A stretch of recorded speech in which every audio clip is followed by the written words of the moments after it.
If we're gonna make it like a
Interesting match, starting at 7 p.m. But this is our 9 p.m. one, and I'm totally ready for it. And once again, I've got with me Shy Guy. Shy Guy, if you enjoyed your time off for the cast a little bit. Oh yeah, got to rest up, build back up my voice, my energy, and I am ready and raring to go. It's good to hear, and I hope some other people that are ready to go are going to be the team. Spirit versus SkyeBurn is going to be the match that we're going to have going on. And a little bit, so someone here to tell us how well Spirit is ready for this is their coach, Recurve. So how are you doing, Recurve? How are you feeling about this one? Doing well. I'm feeling pretty good. We've prepared quite a bit. Well, it's nice to hear. Are there any specific things you prepared for SkyeBurn? You don't have to give away what it is, but have you looked at them? Well, I've personally not, as a former Tier 3 player, I've played with a lot of these guys. I know Russian cows. I know Organic pretty well. So I'm familiar with some of their play styles, and our team has been preparing just for mostly general strats, as is tradition. Especially with the meta being how it is, it's hard to prepare for anything but the standard. But I'm very confident after all the grinding that we've been doing. It's good to hear. Speaking of your prep, have you done anything at all to get ready for kind of the hero band system that we've got? So the hero band system is interesting. I've been in a couple tournaments with it, as just like a mock-up. Like Jane's done a couple things like that. Mm-hmm. So I'm familiar with the system. It is situation-based, so it's kind of on-the-fly decisions. But I have a very good idea of, based off of my past experiences with the players on the other team, what their strengths are, and I feel like we'll have a good advantage going in and be able to use the system to its fullest extent. That's always nice. It's good to know that you're prepared at least. Are there any things like players that we should be looking out for on Spirit? Because you're coaching the team, and you can say that everyone's great, but we're always happy to see some names pop up. If you want in particular, Yikers will be in the kill feed quite a bit. Our off tank player, he's very confident on the roles that he's played, and he's a great flex player overall. Storm as well, really versatile. Obviously, everybody has been grinding and doing a great job so far, but those two players in particular will probably be ones to watch this match, I'd say. Okay. Well, I mean, maybe the viewers will let that weigh in their MVP votes. We'll see. Of course. Yeah, I think the players are ready to go as well. So, yeah, for me, it's just, let's just get the game going. I don't know if you have anything else to say to that, Shy Guy. No, I appreciate you joining us for the interview, Recurve, and good luck with the match here today. Awesome. Before that, we will let you do some shout outs, Recurve. Let's not forget about the shout outs because you're allowed to make them. So definitely do them if you have them. Shout out to the UCF Overwatch gaming division and everyone there, and everybody on the team, obviously. So other than that, I don't really have much. Okay. Well, again, thank you for your time, and well, good luck with coaching this team further. Thank you so much for having me. No problem. So I think we're about to go on their way with the matches. I think we're still getting some spectators in. Make sure that everyone has every point of view that they want. And then we're just gonna go on with the first map, which I think once again is gonna be Lijiang Tower. We saw that in the last match playing out very good for one of the teams. Talked a little bit about the control blues that we've been seeing lately. You don't win that first fight, you're gonna have a hard time coming back in. Lijiang has quite a few points with theirs that's definitely true. Has a lot of good chokes for defenders to hold into. I think every point of that has that. I think the one that is, I would say, at least chokeable is Lijiang Gardens, but the other two, they have quite heavy chokes for defenders to hold things through, especially with those tank compositions. So Interesting to see if these teams find a way around that. Maybe they're going to go with more DPS stuff that gets around it. But yeah, I don't know what to expect from these teams, to be honest. Yeah, we'll be starting out on Night Market, which, you know, is not terrible when it comes to that chokiness. At least teams can always access their own high ground to get in, but getting onto the point can be pretty difficult as you work your way through the courtyard. So again, you know, that first fight is always going to be crucial, not just for starting to build up percentage, but also to get your ultimates online early to have the advantage when it comes to resources for future fights. Yeah, it's good that you mentioned that getting to the point itself, because we used to see teams, you know, maybe try a few things going around the cliff, leave some flankers or something like that. With the knockback changes that came in a while ago, it's just impossible to go into a Lucio. You'll just get booped off the cliff, into a Pharah, into anything really. Even Brigade flails are detrimental to you. So not a lot of teams are opting to go through the cliff anymore, even though it might still be possible. Now, we're seeing these teams put up their compositions. I've seen some interesting things. I see Torbjorn, see Symmetra. Of course, most of it gets switched off straight away to burn us. But yeah, we will have triple DPS on the blue side here of Spirit, which is nice to see, against the classic Goats composition. So will they go back into spawn and switch off of this, or will they try actually to get that first fight done? Well, the Goats are going to move straight to the point, so they want to stick it out here. They're going to try to park themselves there and hopefully get the first flip by just keeping the attackers from getting in there in the first place. Rafiki going to be crucial for giving his team an opportunity to get in with those slams, with that pile driver to knock people up in the air. So Rafiki take a lot of damage for that as well. First control will go over, but this is obviously not the biggest worry for the DPS. They want to get them out, kill them, but Yikers goes down to Russian cows, and that's a bad start to the fight for them. That's the exact opposite of what you would have wanted there, and now it's going to be incredibly difficult for our attackers to kind of, you know, lay in enough damage. You know, Spirit has a very hard time here trying to just put enough damage down into all these tanks to get the angles, especially the Widowmaker. Storm, you know, doesn't have the sight lines that he would probably like. Luckily, the DPS ultimates are coming online. Sir Dr. Titan will have that EMP up shortly. The Barrage is almost there. Valkyrie is almost there. So they will have the tools to work with, but they have to get them out soon before all the defensive ultimates are up. Yeah, they go in with the EMP first to try to give them an advantage, but Rafiki and Yikers are both down early. They can't capitalize on that Sombra ult, and the late sound barrier is going to give SkyeBurn more than enough, you know, beef on the point to sustain through this fight. And, you know, that was kind of our first real engagement where both teams were kind of committing resources, and now we're already at 60%. Yep, and now they're going to go over to the Goats. So the only thing that's changing now is, yes, they might have the sound barrier at some point, but everything else is so far behind the ultimates of SkyeBurn here. So SkyeBurn working with a very good advantage, only needs to really win 1.5 fights. So they have the resource to do it, and there goes the first ultimate already. Yeah, the Graviton Surge comes out, the sound barrier is triggered, but then there's nothing to save them from the self-destruct. Frank Tank Boy gonna shut them all down. They send our attackers back to spawn. Spirit's not even gonna be able to get in here to touch at the end. I don't think we're at 93%. Pandemonium trying to go around the outside. He's trying, but he's not gonna make it in time. He just doesn't have quite enough speed to touch in the end. And that ultimately becomes a very easy first point for SkyeBurn. And normally you see this poke of the, especially of the Pharah being a little bit more of a problem. I think a main issue they were having is the Widow got no value. So they might have rather taken a different DPS there. They could have done more spam damage, more damage from flanks, just to be able to actually do damage on the tanks.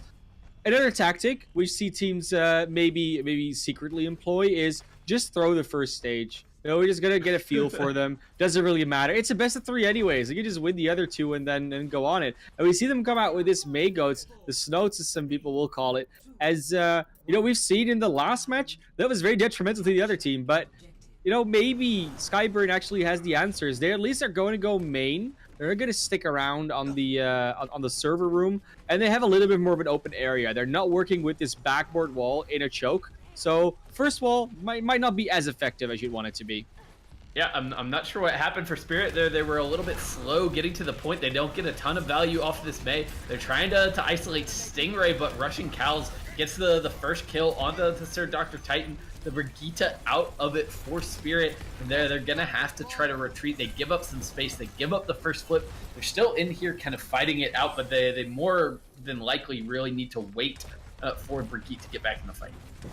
Yeah, they're really playing around well around this wall. They try to, like you said, they try to isolate Stingrays, but actually they sort of isolated Frank Tank Boy from safety. It was a bit weird. But Storm going down straight away, no wall this fight, and it's gonna run over this team. This is not even a fight. This is just a steamroll over it. This is yeah, it's a bit heavy on the on the momentum there for SkyeBurn there, but at least the ultimate difference is not that massive. Like there are ultimates up.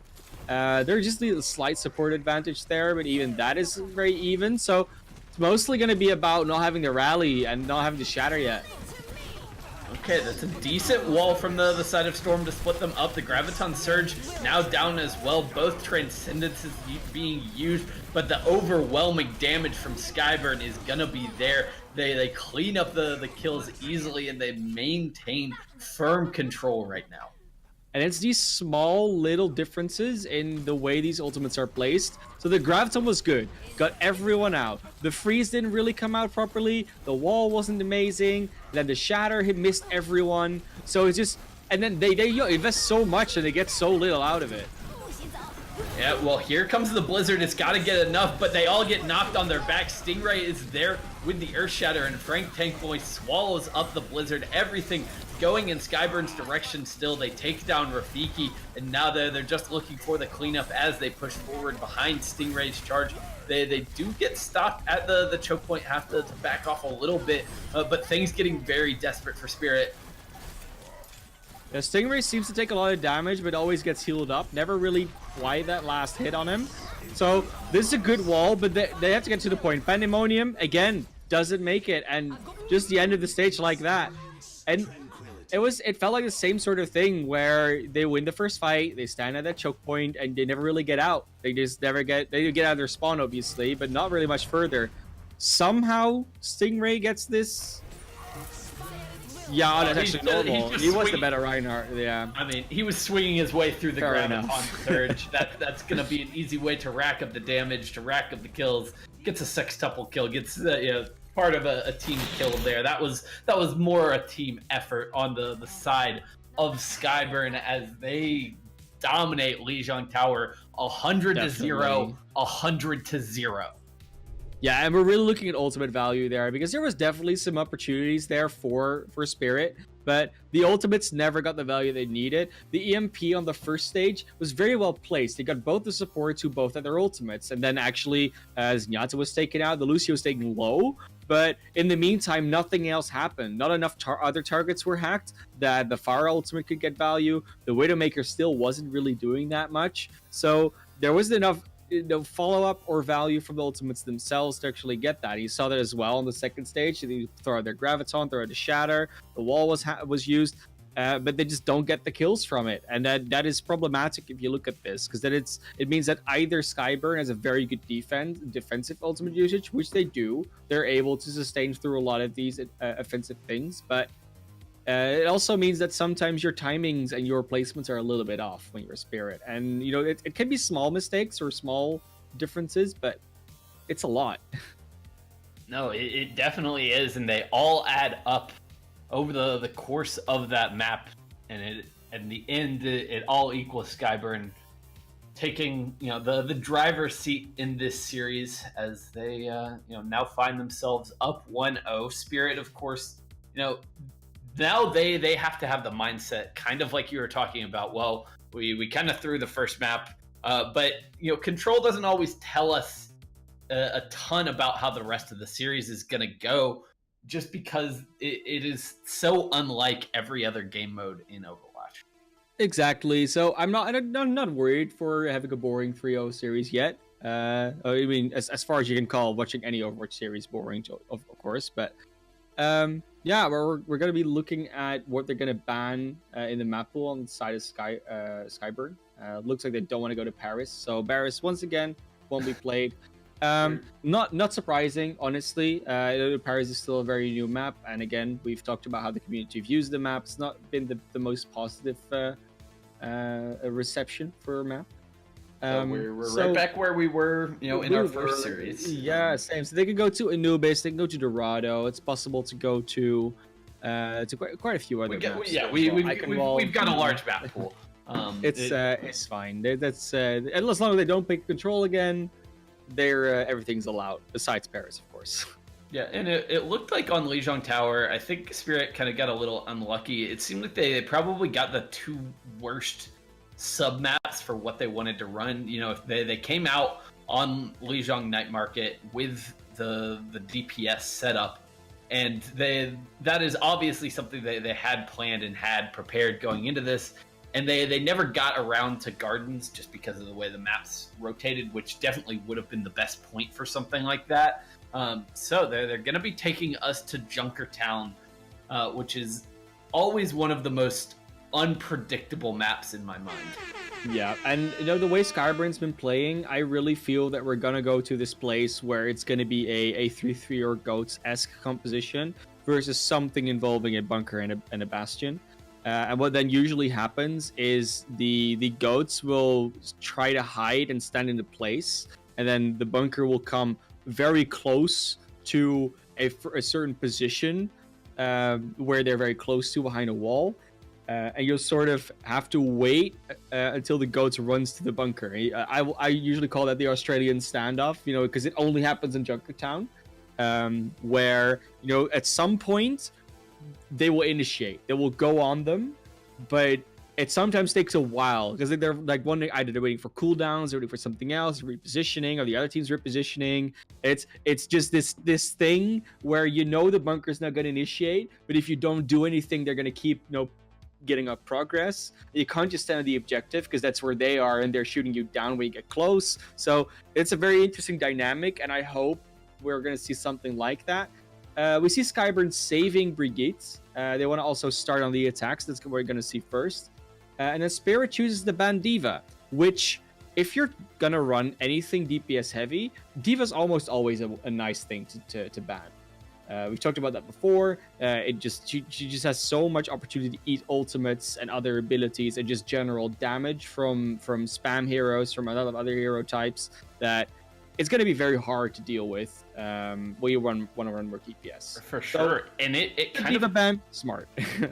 And it also, on this map in particular, in my mind, kind of paves the way for us to see a lot of Bastion. To see perhaps on both the offense and the defense. You can see it as a bunker set up on defense, the pirate ship on the attack. Without the D.Va and the defense matrix there, it can be very hard to aggress onto an enemy bastion. So I fully expect to see that at some point here on Junkertown. And not just Bastion, it also opens up a lot of possibilities for Roadhog, as we saw in the last series, that if you have a hook, normally you have either a Zarya bubble or a D.Va matrix that just denies you any follow-up of the hook. But especially without a defense matrix, it only has the bubble there. And if you can bait out the bubble, then there's nothing to stop you from just hooking a target and then killing that target. And your entire team can obviously follow up on that if you call it out. So Roadhog, definitely a hero that you can also see has been popularized in Junkertown in general. I think a lot of teams have been running it here. A lot of players in general.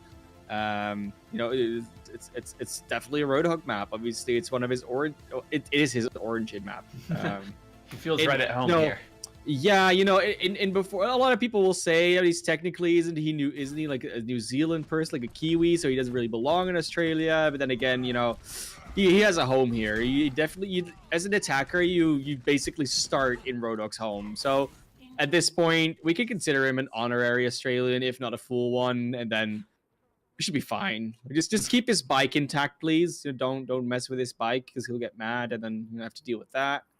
But yeah, looks like they are gonna run that Roadhog on the attack. The Roadhog Orisa with a double sniper. This is Season 1 Overwatch League territory. No Bastion, but that Roadhog Orisa is definitely something we've been seeing a lot there with the double sniper. Yeah, and the Somber Goats are waiting for them on the outside of the point. They are holed up on the left side here, just waiting for them to exit spawn. Gonna go in aggressively. Yikers gets hooked in. They all get hit by a big biotic grenade, and Pandemonium falls first. Russian Cows with the bio nade kind of just shuts down that aggressive defense in one fell swoop. And so many people will forget that if you don't have a diva, you also cannot eat the biotic grenades that will come out from an Ana. You cannot eat the sleep darts. You can't eat anything. So the Ana nades are actually going to be very important in this matchup for both sides, not just for the attackers, not just also for the defenders, because they're both running that Ana. But it's going to be very, very hard to deal with that. And they also have to deal with all these snipers that they don't really have the mobility to deal with. Sir Dr. Titan just goes down there. He was trying to poke for some ult charge. There was no way he was going to get a kill, but just gets caught out by the hook from Frank Tankboy. And now this recontest is going to be at a 5v6 disadvantage. If they even get there to touch the cart, they don't. No, they chose not to. They chose to just maintain control of the high ground, which might not be a bad call in the end. Yeah, they do need to still watch out for Harry Hapa, just you know, out there on that Widowmaker, still holding the angle for anyone going over the window. And they get pulled off. I think they need to retreat safely, but they do give up the high ground control with that. Well, they're just going to wrap back around it and go up there again. This time, Rafiki gets slept and now hit with the dragons from Organic Storm falling as well. And this payload is just going to keep on rolling. Yeah, it's really interesting because, again, it feels like banning the Diva might have actually been their downfall because they can't really switch to a proper dive composition now to deal with snipers. They can't really go around because normally what you do, you sort of ignore the Rotogarissa in the first place and then just go up to the snipers and kill them. But now, are they going to come in for a recontest or are they just going to give the second point up as well? I don't know. They're going to try to make their way back out here. That EMP. Yeah, that might be their ticket to get back into this, especially with the nano boosted Rafiki swinging away. But the tanks on the opposite side just kind of kite themselves back. Stingray gets the nano boost to stay alive, but Storm back on the Widowmaker now has room to operate where he didn't on Lijiang Tower and is the saving grace for Spirit as they stabilize. Yeah, but Momentum was so close getting Storm out with that Battle Mercy, but just couldn't get that last little piece of damage in. I think it was only like 10 or 15 damage away, so it wasn't much, but it could be enough. But Harry Hapa shows dominance on the Widowmaker straight away. But then Sir Dr. Titan changes back to Hanzo. It's so interesting, these back and forths. And the Graviton Surge came out from Yikers. I think that had to be a fat finger because he found absolutely no one. He was nowhere close to an enemy at that point. But the Supercharger now out from Stingray is putting an insane amount of pressure onto Rafiki. They're now just trying to clean up these last few members. Pandemonium and Yikers trying to keep this one going. Pandemonium stalling out for a little while, but there's nothing he can do to actually keep this payload from reaching point B. Yeah, the sniper matchup is not going terribly. Like the switch over to the double sniper themselves has been fine. No really problem with that. I think their main issue right now is that the tanks are just getting overrun. The Rotok and the Orisa doing so much more than the Reinhardt and Zarya. You're really missing that tank combination. The duo is not as strong anymore. No, they the Shatter. Diva to block some of that damage, but Rafiki throws out the Shatter, gets the nano boost, is now trying to hunt down Stingray.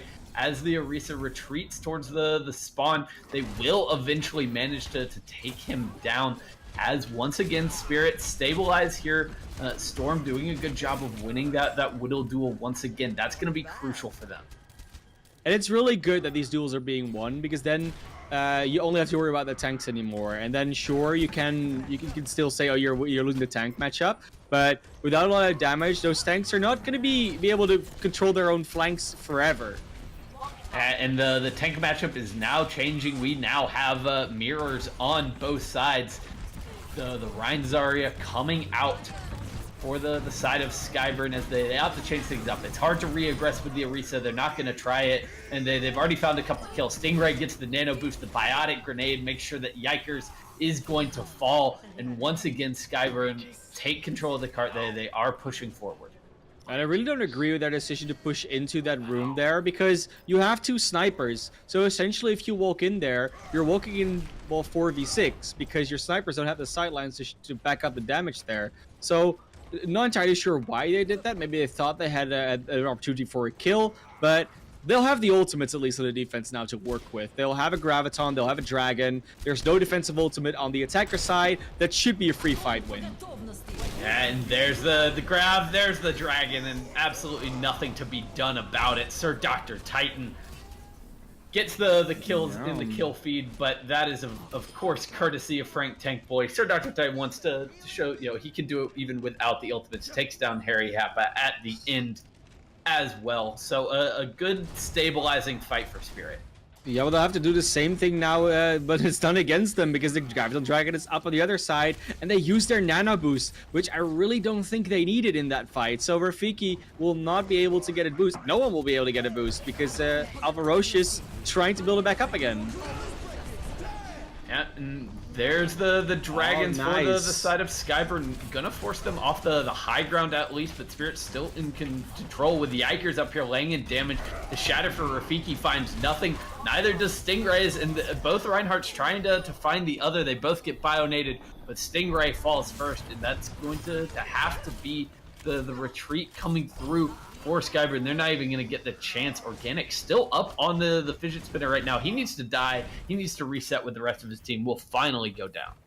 Yeah, I was maybe trying to get that 1v1 out against Storm for a little bit, or against Sir Dr. Titan, but very nice sound barrier timing for Pandemonium there, and then the Bionade from Alvarocious, and that healing came in a proper way, so they were able to sustain through that dragon combo, which always nice to see.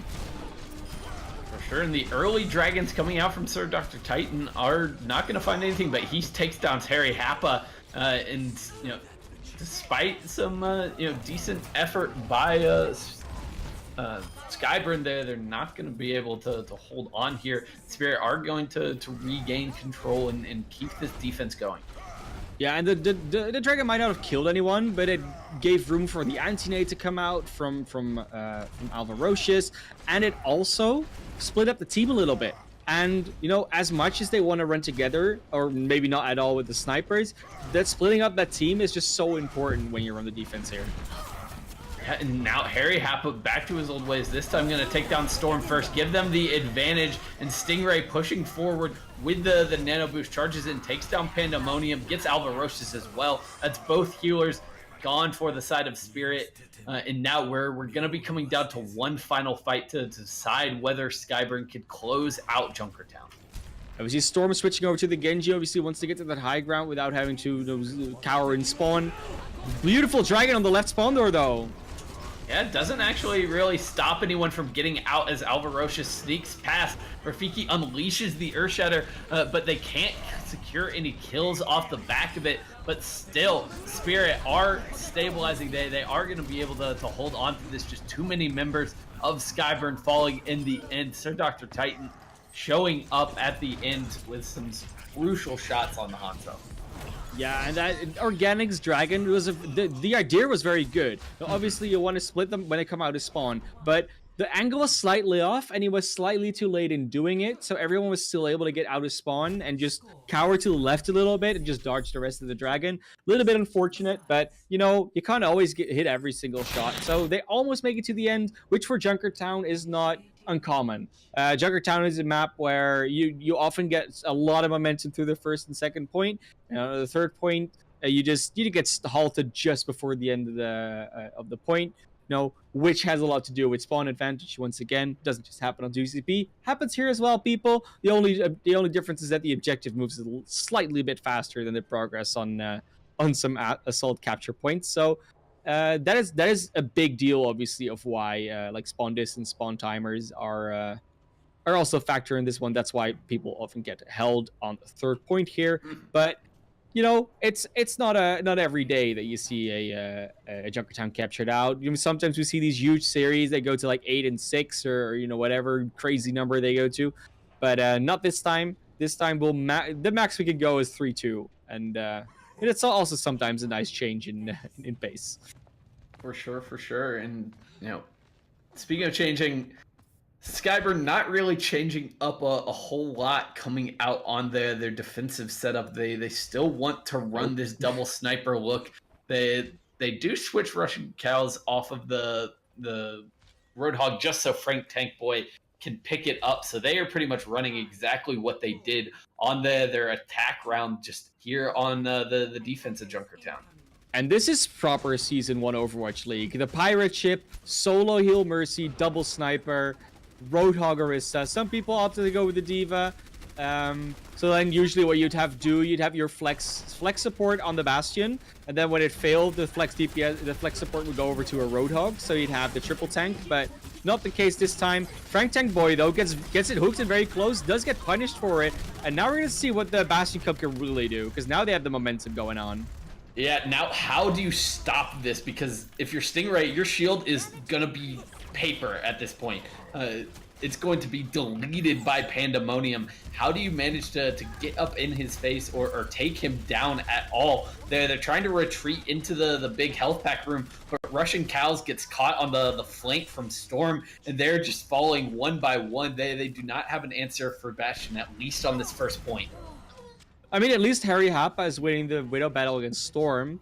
I think that's the most positive spin we can give to that defense so far. But I mean, we've seen it go the other way around. I think defensive Widow might just have the edge here. Just defensive snipers in general. You can pre-peek an angle. They have to, go into your angle and find their own. So I think that's mostly why the defensive Widow is going to be winning out most of these battles. But we'll see. Of course, Organic and Harry Hop are doing very well so far. Both infosets coming out is going to not change much.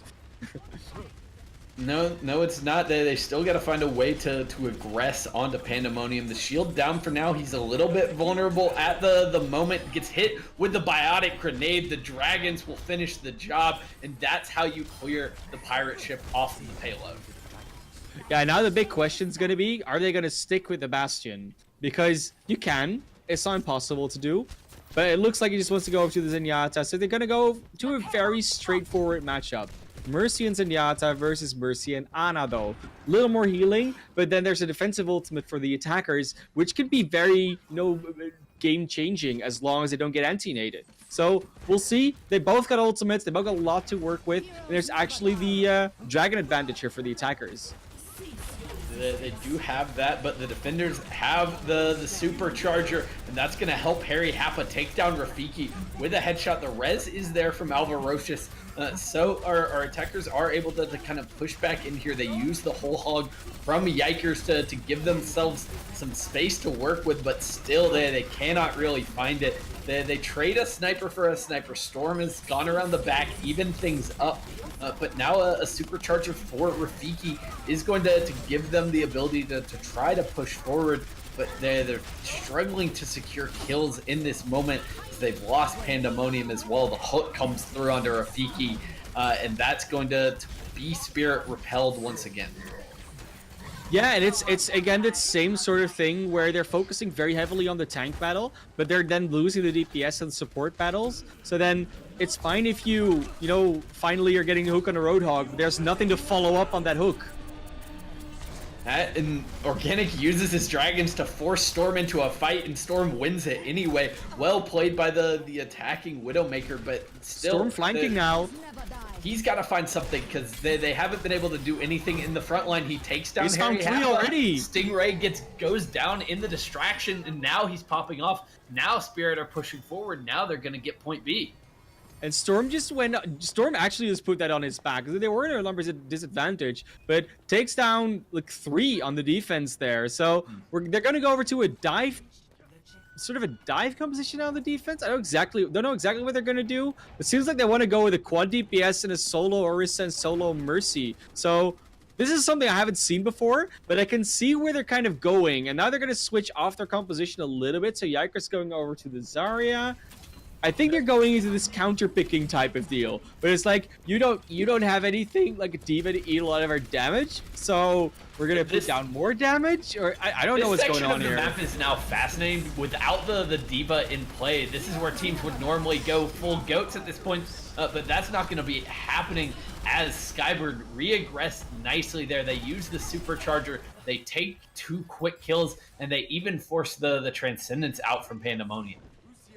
Yeah, I don't think Pandemonium wants to stick on a Zenyatta when there's literally 4 heroes that can take off angles and just take him down. So that might not be a very weird, not a very weird swap. That also where Alvarocious on the Moira now. Storm going over to the Sombra, Sir Dr. Titan on the Brigade. This is very clearly meant to just deny all flank angles. I don't think Storm will be going into their back line. Certainly, but they can't keep Stingray up with just the Solar Helo. Russian Cows goes down as well. And even with Harry Happa chiming in, they're going to have a hard time turning this fight around. They're going to have to back off, at least give a little bit of space, and Frank Tankboy gets punished by the Coalescence. That's the main thing. They're giving up space, and if you give up space, then your DPS that need space don't have the space to work with. Now, Stingray goes over to the Hammond, was probably not able to get back in spawn in time to switch earlier. That's why, you know, stuck on the Orisa. But now he has a Harry Happa free firing again, and no Storm to contest this time. This is just this is a slaughter. This is a bloodbath, and they gotta find some other way to do it. But yeah, the main thing they could do last fight is, because there was an Orisa on the field, they could sort of ignore all the damage coming in, run over the Orisa, and then just push the objective. Because as long as they don't die, the other DPS are not going to be able to contest that objective, because then they'll just get smacked by the Brigitte, the Reinhardt, the Zarya shields. It's not going to get anything done. And they're going to engage with Russian Cows, pulling out the Dragon Blade. He's backed up by the Valkyrie, but that's not going to be enough to keep him alive. The damage is done, though. As SkyeBurn push forward, they completely shut down that push from Spirit, who, to their credit, they don't use any of the ultimates they had available. They just take their lumps, and they're going to come back loaded for the next fight. They are. I mean, they have a Graviton, but then again, the question is who you're really going to grab. Apparently, those two, they got some, and they're going to kill him straight away as well. They got 2 or 3? I don't even know. Yeah, but, that's perfect. That's best case scenario for a grab when you're playing against all these DPS picks. And that's going to be easy cleanup for Spirit here, only losing 1 over the course of that fight. So now we're getting down to the last chance for both of these teams. It's really going to come down to 1, maybe 2 fights to see if Spirit can push all the way through. It looks like they're at least getting close already to the final objective, so this could be the last fight, and that EMP is huge. Yeah, but it's not going to be enough, though. Stingray had the mines in the back, takes down Alvarocious. Storm falls after using the EMP, and there's no way for Spirit to actually make something out of that fight. They don't get quite enough value out of the EMP because, again, the DPS are so spread out. You know, how do you finalize those kills? I don't really know. Like, again, they need to play the objective and get it to the end, but they're not able to get to the objective to do it. Now they have the angle. They could just go underneath. They don't need to worry about a dragon, so they're gonna get to the point at least. Yeah, but they do have to worry about the Dragon Blade. Russian Cows going for that one, but this time gets denied. The sound barrier was enough from Pandemonium to keep his team up through that ultimate. So can they stabilize here and try to keep this cart rolling? They've lost their Dr. Titans. Russian Cows is back in the fight, and they're falling like flies here. Yiker's the only one remaining on their side, and that's it for Spirit. They cannot stop the defenders from taking over, from stopping them short, and SkyeBurn find themselves on match point. Yeah, match point already being up here for SkyeBurn, but then again, you know, it was a relatively close match. Like, compared to Lijiang, this was much more even, much evenly matched.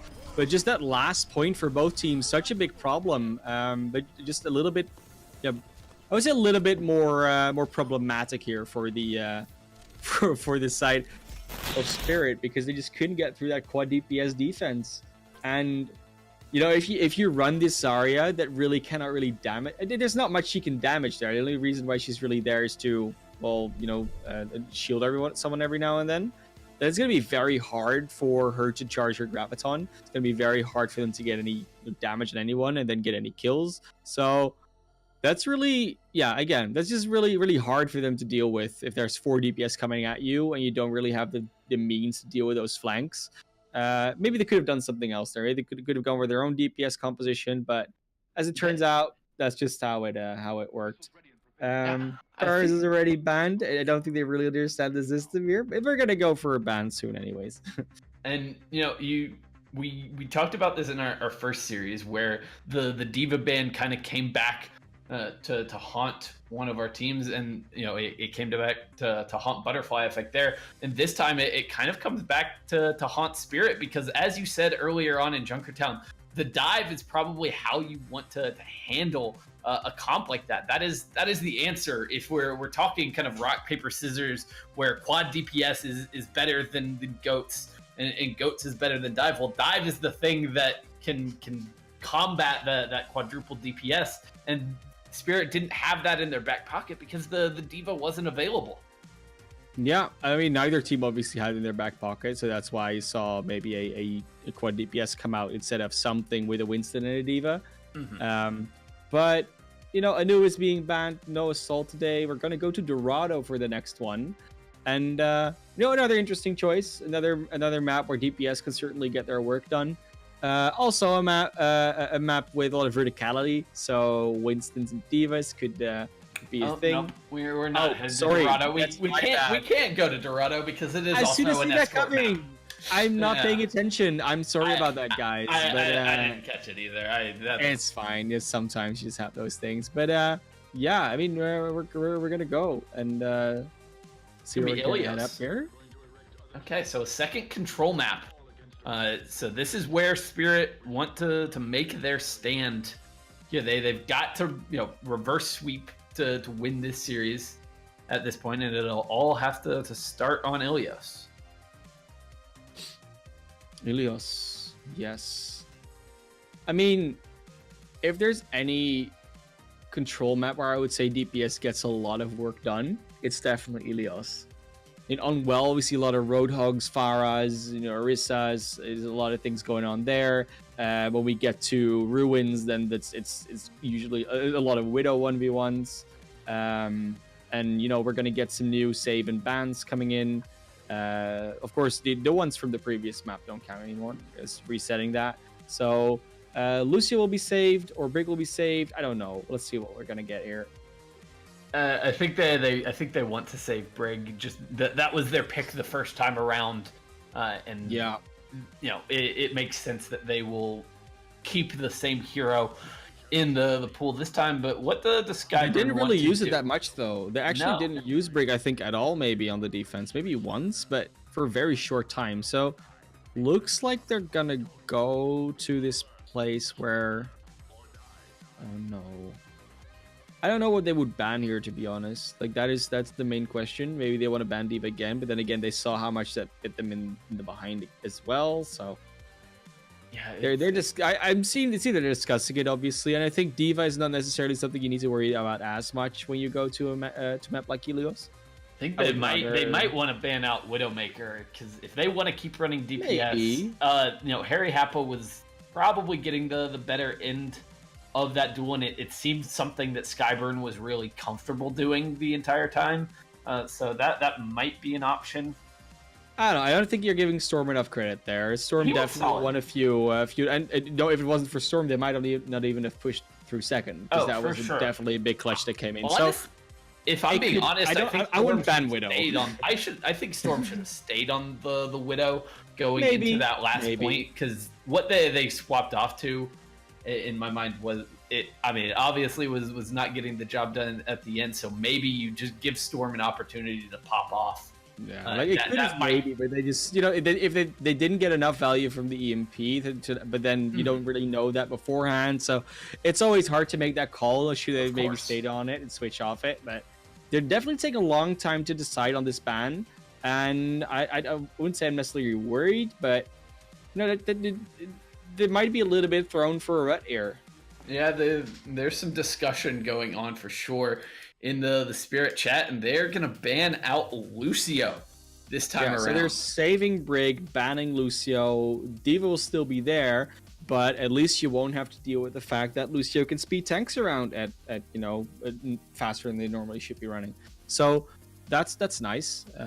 Happy to see that happen, but I don't know. I think we'll see what happens here on the Ilios, because it will sort of depend on which points we get as well. Like if we get, especially if we get Lighthouse first, or is one of the first two, that could be more problematic for them. If we get Ruins and Well first, then again, Well is one of those points that's all notoriously famous for being very hard to get back onto, like once you've lost it. So again, there's a lot of hard choices here to make, and hard work to be doing here.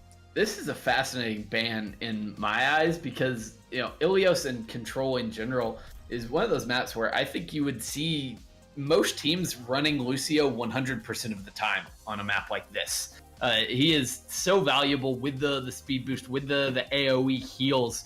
When everybody on your team is fighting in a single location like these control points, he's incredibly valuable. And then you throw in, of course, the power of the boops here on Well and then on Lighthouse is, this is a playground for Lucio, and to not have him here, I think will make teams a little uncomfortable. Yeah, we might go back to Overwatch League Season 1 metas, when Mercy was so powerful that she just replaced Lucio a lot of times.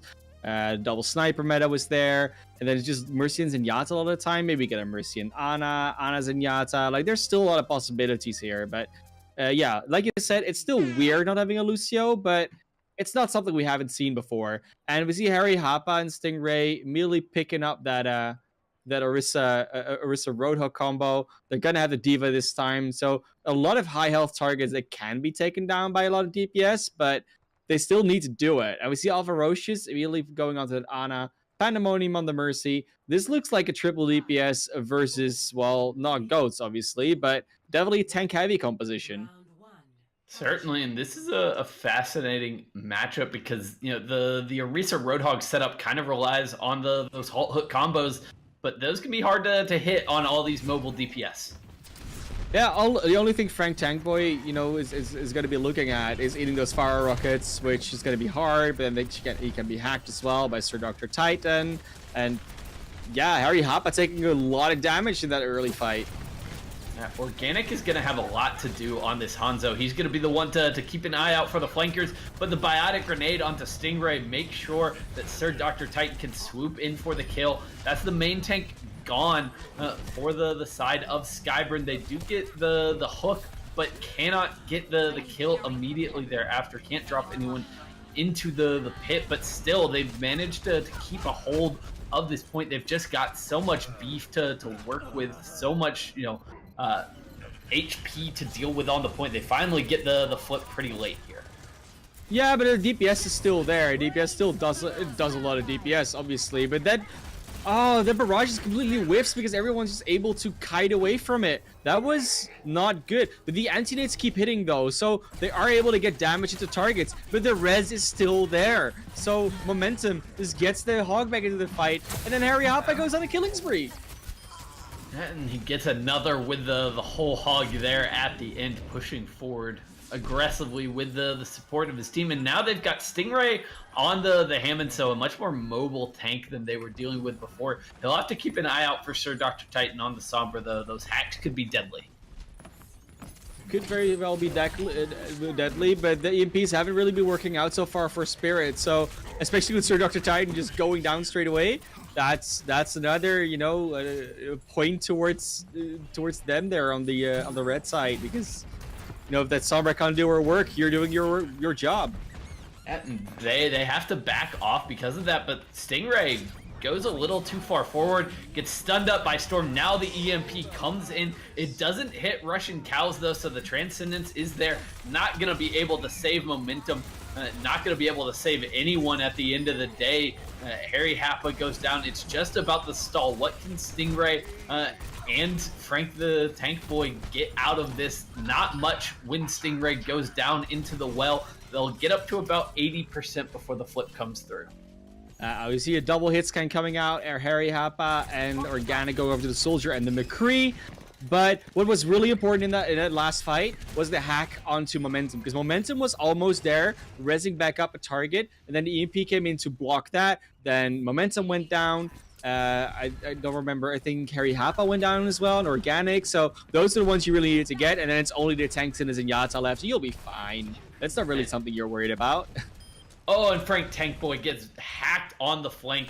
Is going to get res back up by Momentum. He got back far enough that his team was there to bring him back in, but that resource no longer available for the side of SkyeBurn as they're trying to get the retake here. Fighting on the right-hand side of the point right now. They've got these double flanking DPS. Wreaking Havoc going for Alvarocious, but Russian Cows goes down, manages to kill himself with the deflected rocket barrage, and that's going to be enough for Spirit to maintain control at this point.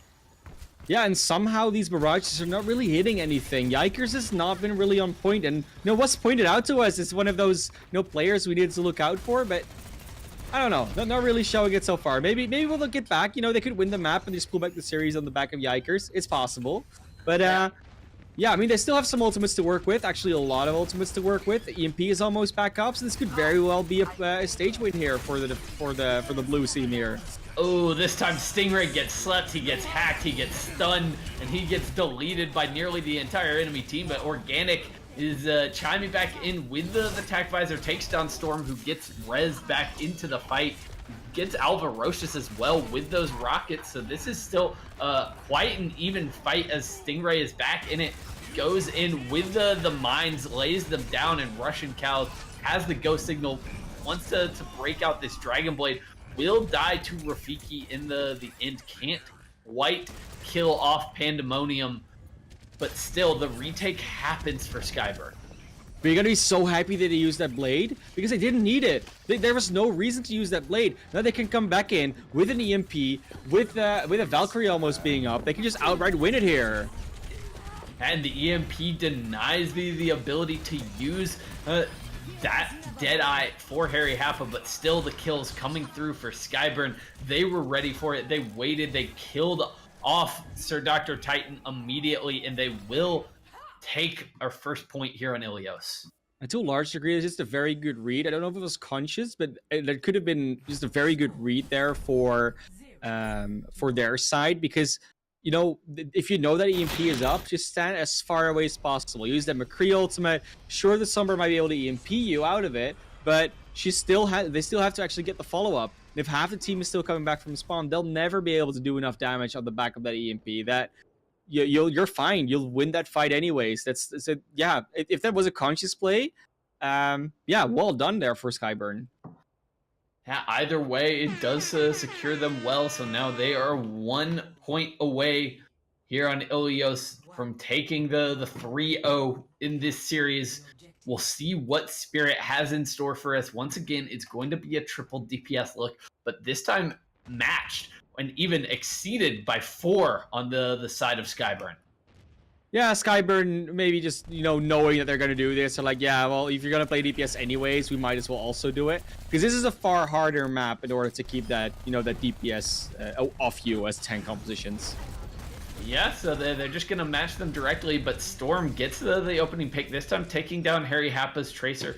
No one on the point as it unlocks. Not too surprising with all of the damage dealers that we've got in the mix right now, but the 2 Wrecking Balls going at it on point. Organic chimes in with the kill onto Yikers the Pharah out of the fight for the side of Spirit, as they do manage to get the first flip in this, which could be quite nice as they try to hold on. Rafiki just focused down as Pandemonium was away from the team, and now he's getting chased.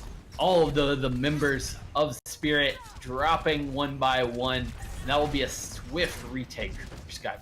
And there's such weird resurrections being allowed to go through. Stingray died on the objective. Then Momentum just flies in, reses back up Stingray like it's nothing. Like the entire enemy team is there. How are you able to do that? And this as well. Russian Cows almost at their spawn just gets that dash off. That's, yeah. There are things happening here that I'm not entirely sure how they're happening, but it's fun to see them happen because it's just something new and different that we don't see a lot. Right now, SkyeBurn are going in deep, trying to secure these kills, but they might have over-aggressed a little bit. Organic coming back in with the attack visor does take down both healers on the other side, and what looked like an incredible for Spirit has now turned to ashes in their mouth as they fall. Yikers, the only one who escaped with his life. And it did get a few kills here and there. Yikers actually gets another one late, so they do have the numbers and the spawn advantage to come back in with, again, with a numbers advantage. So Momentum really needs to be taken down a pack. Now gets hacked down, so no res is going to come in, no flies going to come in. This is some good damage that they're doing, and they get a little bit more value out of their EMP, actually being able to retake the point here in not too long, I'm sure.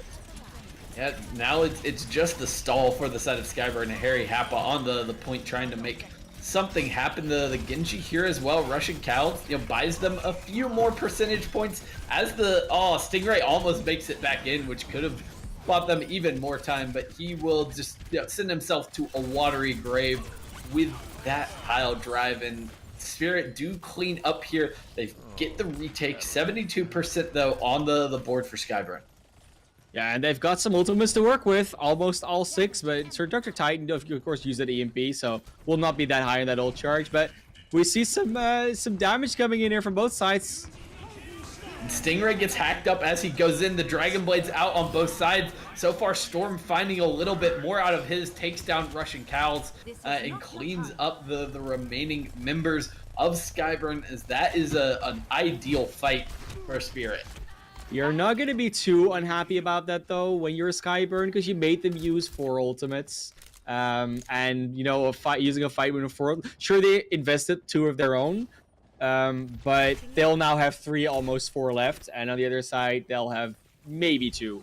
Though the EMP could be big if Sir Dr. Titan gets a good one off. Frank Tank already has his, so that could be even bigger.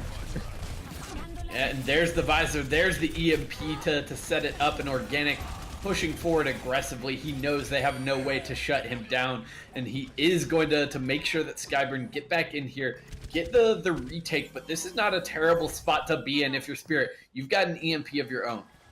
And you killed Russian Cows a little bit late. Frank Tankboy's still coming in, so they do have some resources. Again, they have the EMP, they have the mines. They just need to dodge that pulse bomb. That's all they need to dodge resource-wise on the side of SkyeBurn. And this is last fight. This is the series on the line for both teams.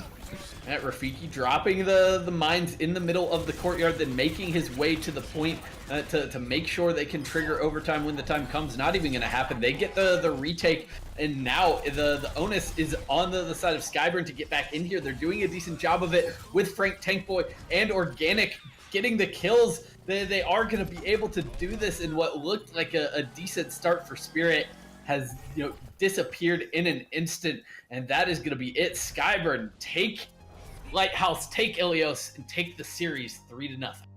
Yeah, and while SkyeBurn was everywhere around the map, they just wanted to get to that objective, and then Sir Dr. Tiny just standing there like, yeah, I have an EMP, but there's no one to use it on. I mean, I can maybe get one guy, but I want to get more than one guy. And then it never came off because Helix Ruckus just took it down, and that was it. That's all she wrote.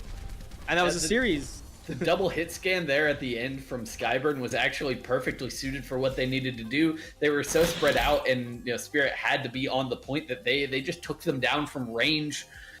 And then it was all over for Spirit at that point. Never quite got the value they needed out of that last EMP.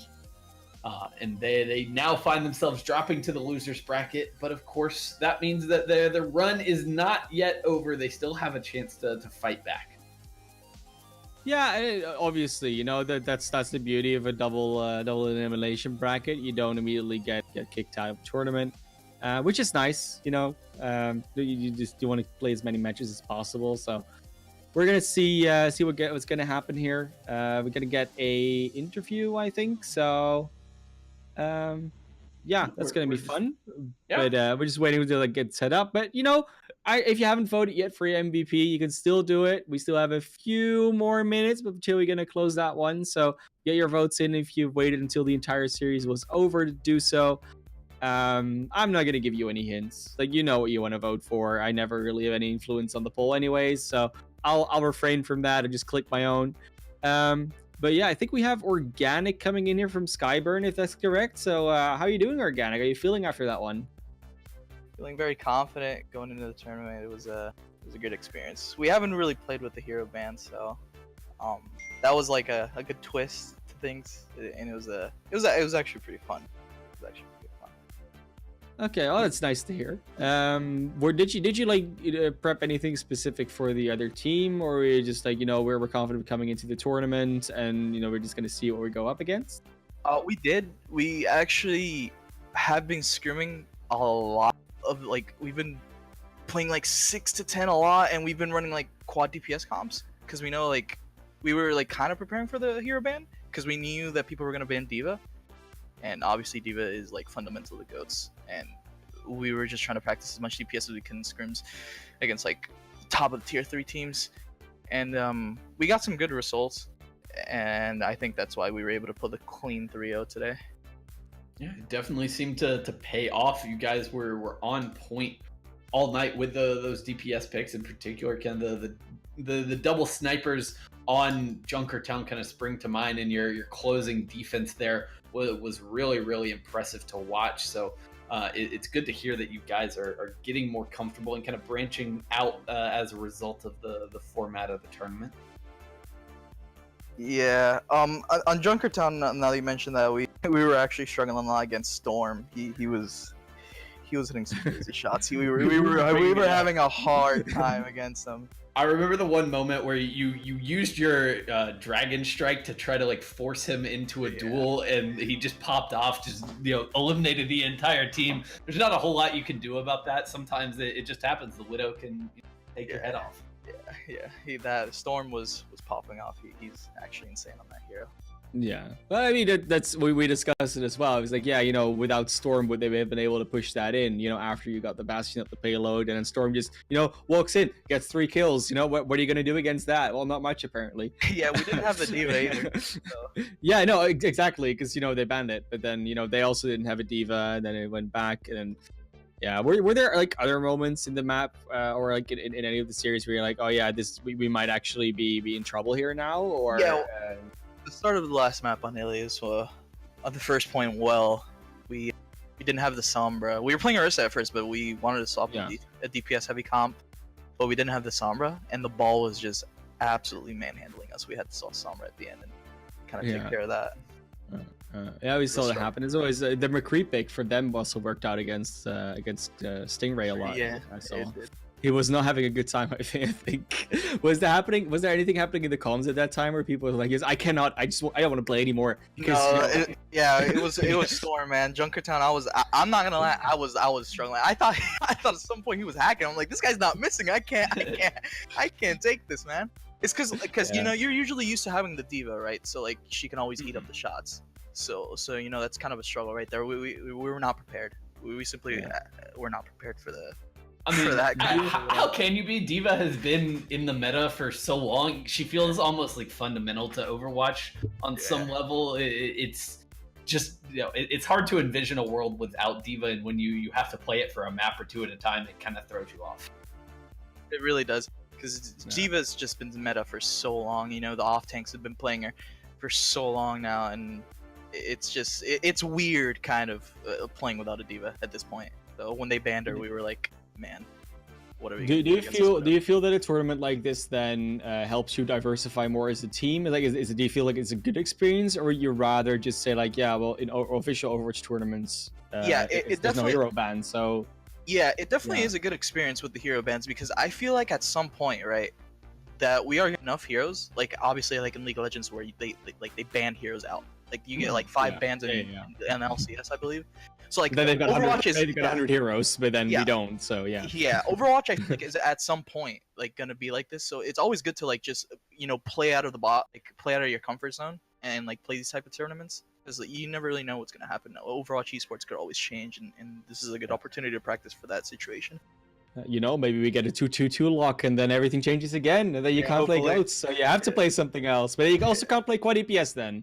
Yeah. You gotta know. You also cannot play quad DPS when that happens. So it's gonna be a struggle again. But hey, thanks for talking to us, and I think we're gonna have a MVP result as well. Unfortunately, I have to disappoint you. It's not you.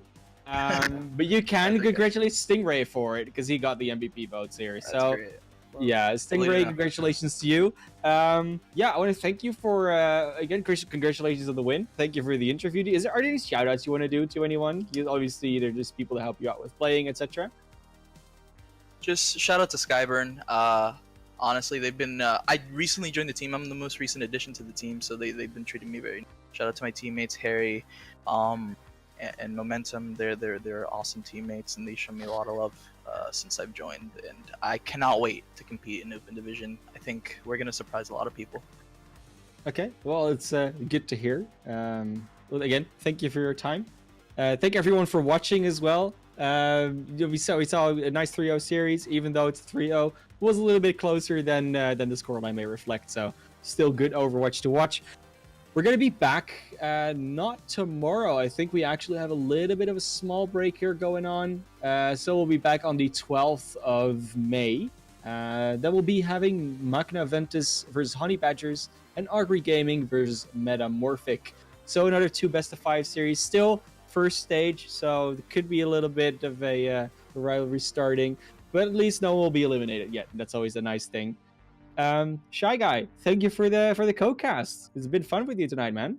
Yeah, we had some entertaining games despite the 2 back-to-back sweeps. We got to see a lot of very fun stuff, especially in this matchup. The DPS were running wild, and I always love to see it. Good to hear. So, in case people want to follow you, Shy Guy, because obviously they can just find you in Nintendo games, but is there any place else they can look you up? Yeah, you can find me on Twitter at SkyeBurn, where you can find me talking, spouting my inane opinions about Overwatch, and catch any other casts or projects I might be working. Fun to see. Yeah, I mean, I'm also findable. You can find me on Twitter. I rarely stream, but I'm trying to pick it up more. So both those things are Man of Class OW. Not that hard to find. My logo is very recognizable as well.